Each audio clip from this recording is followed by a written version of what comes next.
Hey everyone, this is Doug Kenney. This is a personal interview that I have scheduled for today. For those who know about me, I had a very great year many years ago in fourth grade when I was in Trisha Wynn's class. During that class, she introduced me to a book right behind me called Because of Winn Dixie, and it was this exact book with the cover. And we read it to each other as a class, as an assignment. And then after we did the reading, we watched the movie, which was also introduced to us by the instructor, Trisha. I want to sincerely thank Trisha for introducing the book to us, because both these products had an impact on me with where I was at in my personal life, and even with some of the emotions I've dealt with as a guy with autism. And I want to sincerely thank Trisha. Trisha, I hope you're watching. Welcome, Joanne, the producer of Because of Winn Dixie.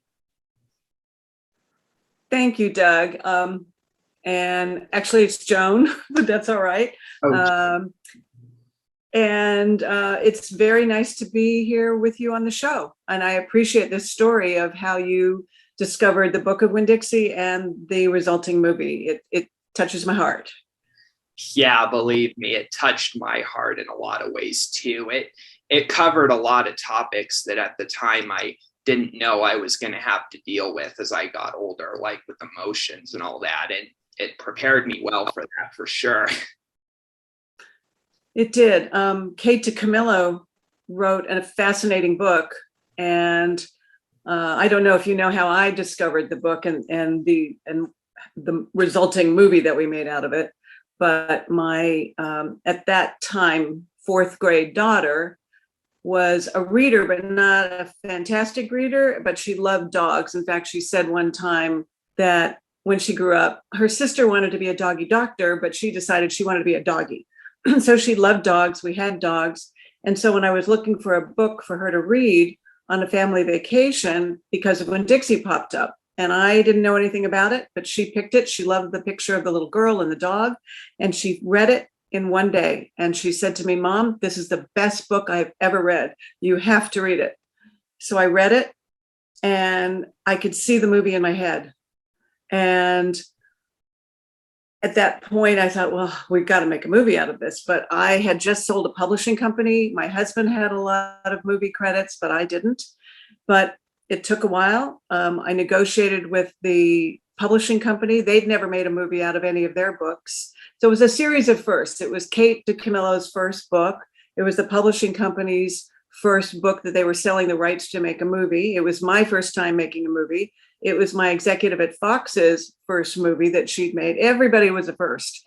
And so during the negotiation process to get the rights to the book, I wrote the script, which was very bold because I published a lot of books on screenwriting. I think I'd read every book on screenwriting, but I hadn't actually sat down from beginning to end and adapted a book, which is a different thing.